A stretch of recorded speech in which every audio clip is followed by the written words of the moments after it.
Hello and welcome to Prestige Worldwide. Today we have a video on how to use a timegrapher. So first up is a Glycine Combat 6 watch. This has a Sellita Swiss SW200-1. It is a high beat watch. Beats per hour are 28,800. This has a lift angle of 50.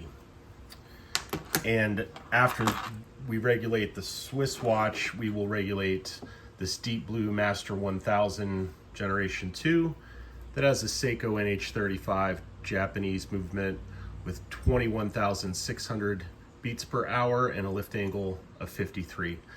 One of the most important things when you're setting up your timegrapher is to look up the lift angle for the particular movement. So a Sellita movement and an ETA movement have different lift angles as far as I remember. I think the ETA might be 51, but then you get into GMT watches and you get into different chronographs, and there's Valjoule movements, there's all sorts of different movements, and then you get into Miyota high beat movements.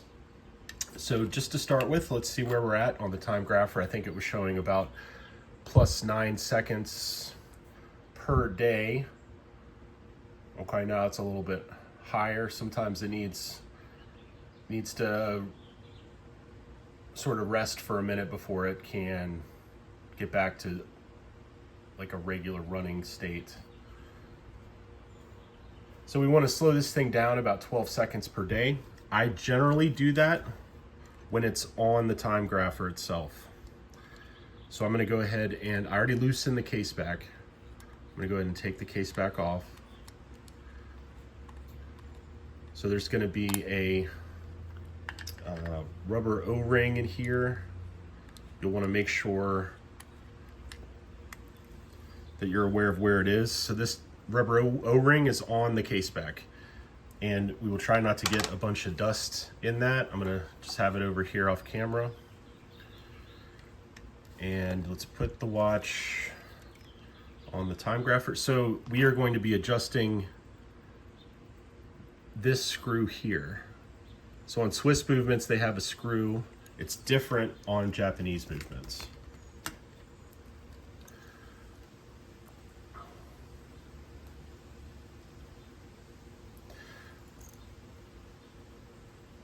So when watches are in different orientations, now this one, for some reason, seems to have drastically different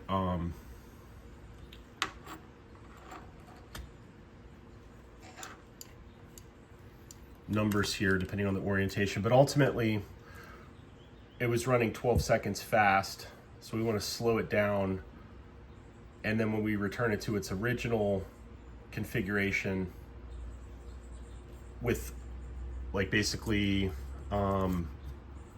vertically, like how it would be on your wrist. Sometimes it's 12 o'clock down or 12 o'clock straight across. You know, like if you're sitting down, you might have the watch or walking or jogging, you might have the 12 o'clock on the watch facing the ground, or maybe it would be 12 o'clock flat. Okay, so we're at minus 29. We want to go ahead and make it minus 41. So let's go in here carefully. And there's a plus and a minus. We want to go towards the minus.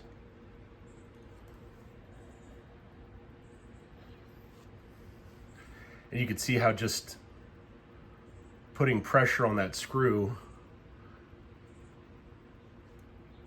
made it run differently for this little portion right here. It's kind of cool because there's no battery, there's no electronics, no processor chips. It's just gears and springs, and it's just somewhat fascinating. Although it's a whole different animal, they're not extremely accurate when compared to quartz watches or smart watches. You wear a smart watch, it's going to be essentially 100% accurate 100% of the time, as long as you charge it every 3 days. Okay, so I've been adjusting this screw here. It takes a little while to, there we go, 42. I think I was shooting for 41. So in theory, once I put the case back on, okay, 40. Okay, so we're close.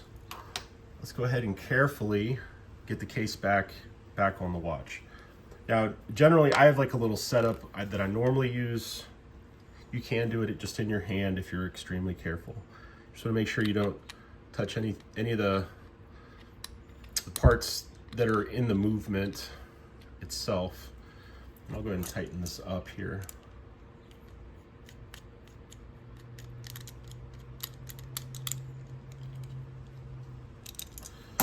All right, and I'll give it another, I'll tighten it up just a hair more here shortly.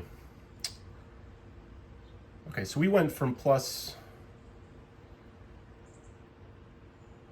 I think it was plus 11, and let's see where this thing evens out. So it takes some practice. I think this particular watch may not be the best example. Okay, well now, all right, now it's flattening out a little bit. So we're running a little slow. I kind of overdid it. I could take the case back. Let's go ahead and do that. Let's go ahead and take the case back off. And let's try this again. Sometimes it takes a couple of iterations. I could even turn it to a 12 o'clock down on this Timegrapher to test it. Got to be patient. This is actually, the Swiss watches are the easy ones to regulate. The hard ones are the Japanese Seiko movements. All right. So I think we were slow 5-6 seconds, something like that. Let's let this kind of even out. It's funny how the amplitude changes when I turn the watch upside down. That's one of the reasons why I don't think this watch is extremely healthy. Although, who's going to spend the money to take it to a watchmaker and rebuild an SW200 Sellita movement? It'll cost as much as the movement costs to rebuild it. Okay, so we're 41 seconds per day slow. So we'll make that about 36 if we can. So you can see how the rotor has spun here, and it's covering up our adjustment wheel. So you just got to spin the rotor. Sometimes it's easier out of the Timegrapher. And then you just want to make sure you can see the screw, the adjustment screw here. So this is the screw. There's a plus sign going that way and a negative sign going that way. We'll make sure this evens up about the same. I think, okay, so we'll give it another minute.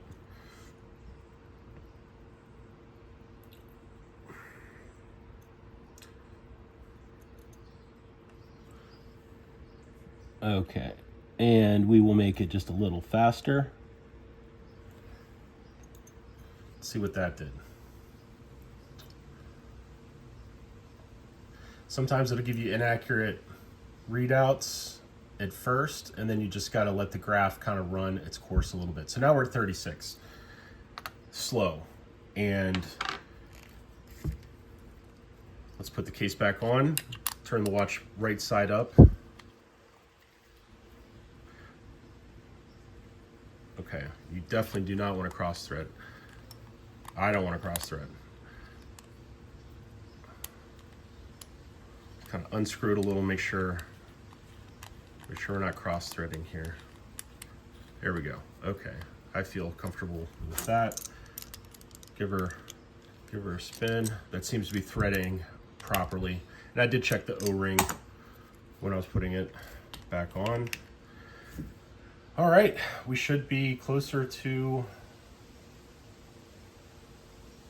accurate.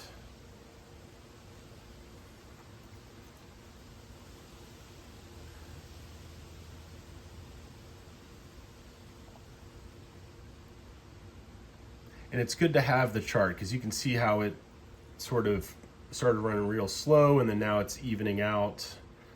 4 seconds a day slow. And that might get a little better. Let's see. 2 seconds a day. Okay. We'll take that. The chronograph limit in Switzerland, they have a chronograph grade, chronometer grade. And so your Rolexes, your Breitlings, your Patek Philippe's or whatnot, they're going to be within 2 seconds a day of either plus or minus 2 seconds a day. That's your chronometer grade Swiss watch. And right now we basically have chronometer grade watch in a $200 watch. It does oscillate a little bit. Of course, when you put it on your wrist, it'll warm up to body temp. There'll be some variability there. All right, next up is the Deep Blue Master 1000 Gen 2. Let's see where this thing is. Oh, you know what? I got to set my lift angle. So, let's set that to 53.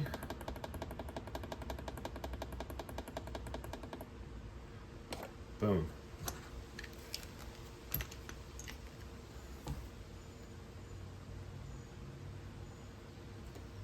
Maybe I have to hit the start button.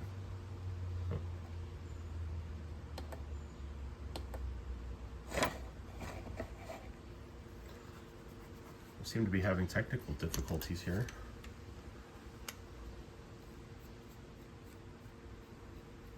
You know, when all else fails, turning things off and turning them back on again. It's very strange. Let's try this other NH35.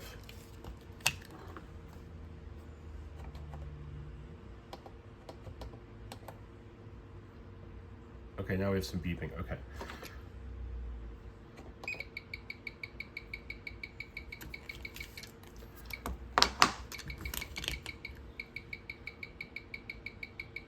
All right, now we've got the Deep Blue on the Timegrapher. I just recently bought this watch from Deep Blue. It was on sale for about $120. I wore it on the wrist for a few days. I do really like it. I plan on wearing it more. It is a heck of a deal, 300 meter dive watch, Seiko movement, just outstanding value for $120. All right, seems like we are fast by 8 seconds per day. So let's go ahead and take the case back off. I've already loosened it, so I will just hand untighten it here. And you want to watch out for the O-ring. Okay, this time the O-ring stayed. The O-ring is not in the case back. The O-ring stayed in the groove on the watch. So just something to keep in mind. We want to check the O-ring when we put it back together to make sure that it's seated properly. Otherwise, when we go scuba diving, our watch will be ruined. I think we were +8. So we want to take whatever this is. Watch is in a different orientation. It's going to be a little different. We're showing +13. With the watch flat, it was +8. Okay, now it's 7. Okay, so this movement, you turn it upside down, the amplitude is at 284, which is good. Anything like above 275 is a good amplitude. We have our lift angle 53 degrees, so we're 9 seconds again. So I think we were 8 seconds, all right, now we're 8 seconds, okay. So on a Seiko movement, we have an adjustment here.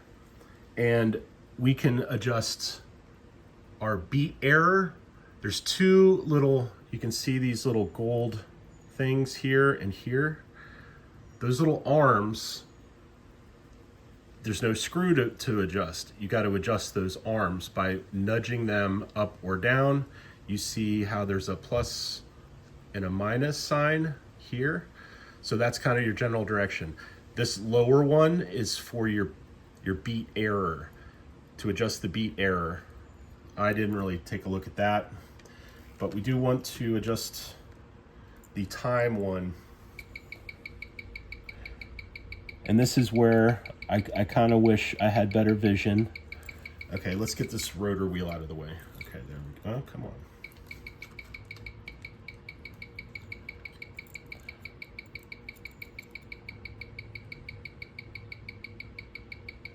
Just a touch. All right, so I bumped it a hair. Just a hair bumping it. It's like 12 minutes a day off now. So let's bump it back.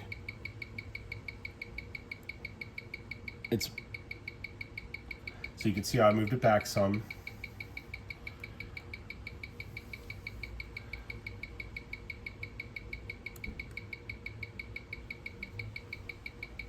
Okay, I moved it back a little more. Now, okay, now we're back to, hey, I might have got it dead on there. Let's see where we're at. Plus 1 second a day. That's kind of luck. Normally it takes quite a bit more tries to get these things. You can see how just nudging it a little makes it go skyrocketing or nosediving. Okay, so I'm gonna go ahead and put the case back on, get this thing carefully. So I'm looking at the O-ring, make sure that it's seated evenly all the way around. This is a newer watch, so the O-ring hasn't been, moved or anything. So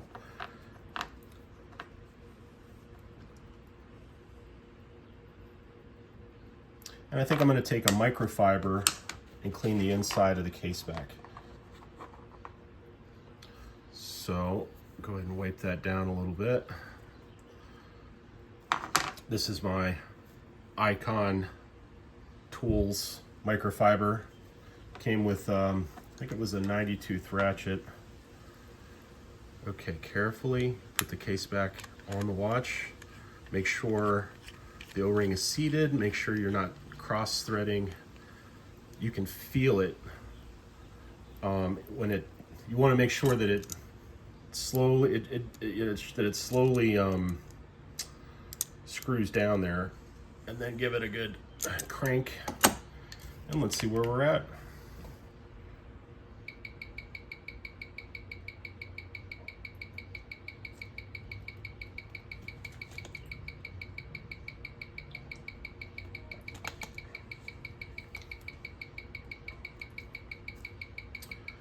Plus 4 seconds,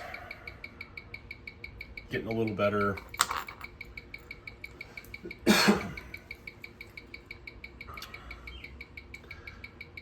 Yeah, okay, so we made it a couple seconds per day more accurate. I could take the case back off of it again. I think this video is long enough. You guys get the drift. These Japanese movements are a bit tougher, although it seemed a little bit easier. It's just kind of, you have to try it yourself and see how it works. The main thing is the lift angle is different for the Seiko movements versus your Swiss movements. Being careful when you take the case back off. Oh, I guess let's also check different positions real quick. So I just flipped it up. I had it at a little angle. Just flipped it up. And so 12 o'clock down position. Let's try that, which is like that. Let this thing even out. I'll do some etch-a-sketch. So like if you are big on being active, jogging, walking, then your wrist is going to be more like this. If you're sitting at a desk, it's going to be more like this or somewhere in between. And it does matter to some degree what orientation the watch is. Gravity plays a factor with the movement. So 12 down.